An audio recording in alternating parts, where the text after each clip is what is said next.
और दोस्त क्या हाल है? दिमाग।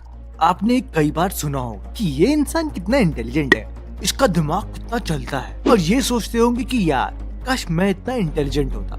अब भाई मैं ये तो नहीं जानता कि आप इंटेलिजेंट हो या नहीं, लेकिन मैं ये जरूर जानता हूँ कि ये वीडियो देखने के बाद आपका इंटेलिजेंस लेवल बढ़ने वाला है, क्योंकि पहला काम तो आपने कर ही दिया है इस वीडियो को क्लिक करके। तो सुनो मेरे भाई कि जितने भी इंटेलिजेंट लोग होते हैं ना, उनमें एक बहुत कॉमन खासियत होती है, वो ये है कि उनकी मेमोरी काफी स्ट्रांग होती है। सोच के देखो, अगर आपको एग्जाम में चीजें सही ढंग से याद हो तभी तो आंसर दे पाओगे, और सारा कमाल है ही इस मेमोरी का। तो चलो सबसे पहले ये देखते हैं कि आपकी मेमोरी कितनी स्ट्रांग है। तो यहाँ पर हम एक छोटा सा टेस्ट करेंगे, जिसे याद करने के लिए आपको मिलेंगे 30 सेकेंड। तो यहाँ पर आपको इन 10 वर्ड्स को इनके ऑर्डर में याद करना है, यानी कि अगर पहला बियर्ड है तो दूसरा ऑब्जेक्ट, तीसरा जैकेट, और फिर आगे आगे आगे। आपको 30 सेकंड्स देखने के बाद इसी सीक्वेंस में रिपीट करना है। तो तैयार हो ना? Ready set go.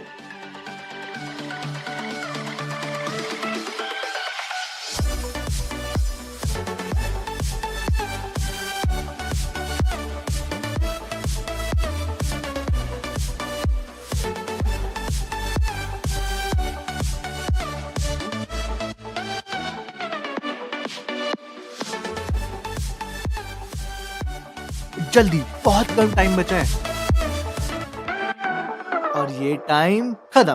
अब आगे बढ़ने से पहले कुछ भी करना, पर अपने आप से झूठ मत बोलना। तो दोस्त अब बताओ आपको कितने याद है? याद रखना, जिस ऑर्डर में लिखा गया था उसी ऑर्डर में रिपीट करना है, और अगर आप चाहो तो इसे लिख भी सकते हो। तो लिख लिया? तो दोस्त ये है असली लिस्ट। अब आप बताओ कितने सही है और कितने गलत। मुझे पता है कि 99% लोग पूरी लिस्ट तो लिख ही नहीं पाए होंगे। तो आप मुझे ये बताना कि आपने इसको याद कैसे किया था।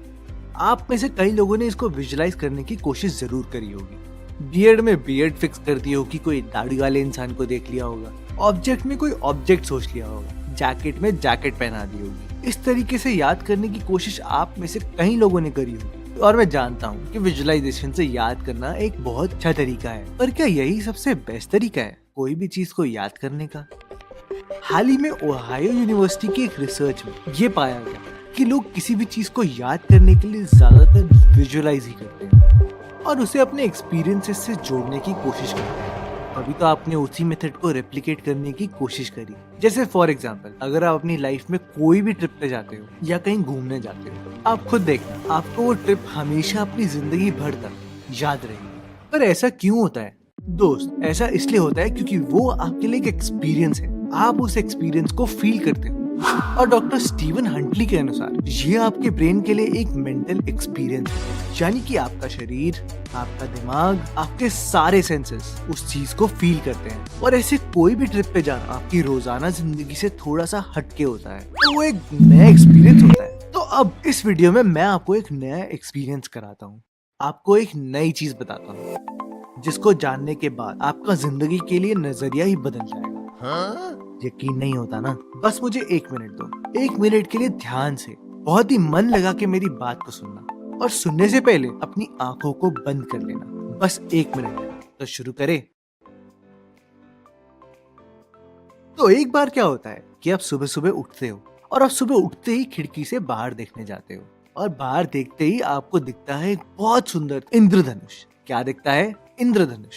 तभी अचानक से कमरे में आपका एक दोस्त आता है जिसका नाम है राजीव, और राजीव कमरे में आते ही उस इंद्रधनुष को पकड़कर आपके पैरों में डाल देता है, और अब देखते हो कि आपके पैर एकदम सतरंगी रंग बिरंगे हो गए। जैसे ही आप पैरों को देखते देखते अपने घुटनों पर देखते हो, तो आपको ये दिखता है कि विश्वनाथन आनंद सिंघम के साथ चेस खेल रहा है, और आप सोचते हो कि विश्वनाथन आनंद तो सिंघम को ऐसे ही हरा देगा। और जैसे ही आप थोड़ा सा ऊपर देखते हो अपने शरीर में, तो आपकी जांग पूरी गायब हो चुकी है, और जांग की जगह बन चुका है एक बड़ा सा चंद्रमा, और एक चंद्रमा चमकने लग जाता है।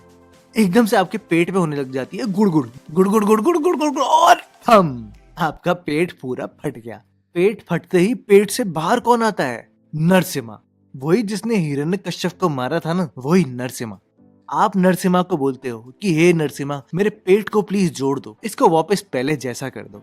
आपकी दुआ को सुन के नरसिम्हा आपका पेट तो जोड़ देते हैं, लेकिन आपके अंदर एक अलग ही शक्ति आ जाती है और आपकी छाती पर एक देव बन जाते हैं। इन देव के पास होता है घोड़ा और ये देव और घोड़े को देखने के लिए आप जल्दी से शीशे में जाते हो और जैसे ही शीशे पे देखते हो तो गर्दन पे लिखा होता है आई लव गुजरात। क्या लिखा होता है? I love Gujarat.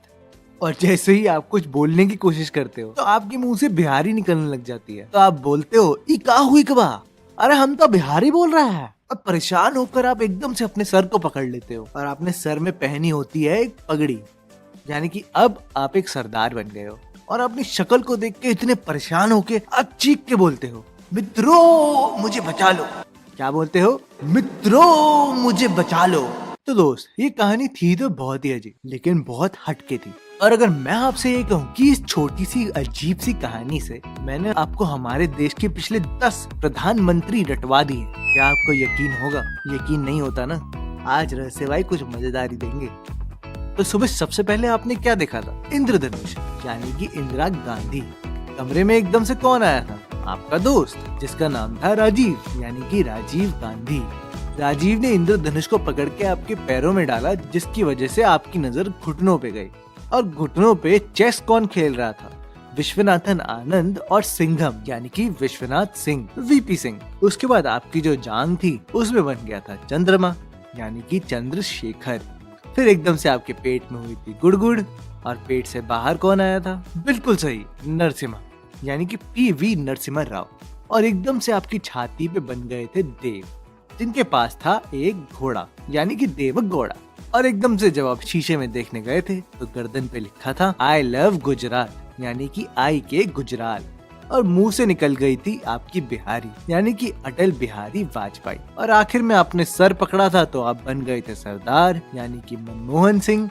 और एंड में आपने बोली एक बहुत ही बढ़िया बात, मित्रों, यानी कि मोदी जी। तो याद हो गए ना आपको ये 10 प्रधानमंत्री। और मुझे पक्का यकीन है कि आप ये कहानी कभी भी नहीं भूलने वाले। अगर आपने इस कहानी को एक बारी फिर से अपने दिमाग में याद किया, आपको ये बात पूरी रट जाएगी, वो भी जिंदगी भर तक। अगर आपको यकीन नहीं होता तो आप ये कहानी 4 लोगों को सुना कर देखो, उनको भी हमारे देश के पिछले 10 प्रधानमंत्रियों के नाम रट जाएंगे। और दोस्त, इस टेक्निक को बोलते हैं बिजार विजुअलाइजेशन, यानी कि हम विजुअलाइज तो करते ही हैं, लेकिन इस टेक्निक हम खास तरीके से विजुअलाइज करते हैं। हम चीजों को अपने से जोड़ते हैं और उसको ऐसे विजुअलाइज करते हैं जो कि जिंदगी में कभी हो ही नहीं सकती। क्या आपका पैर में कोई रेनबो गिरा सकता है? नहीं ना।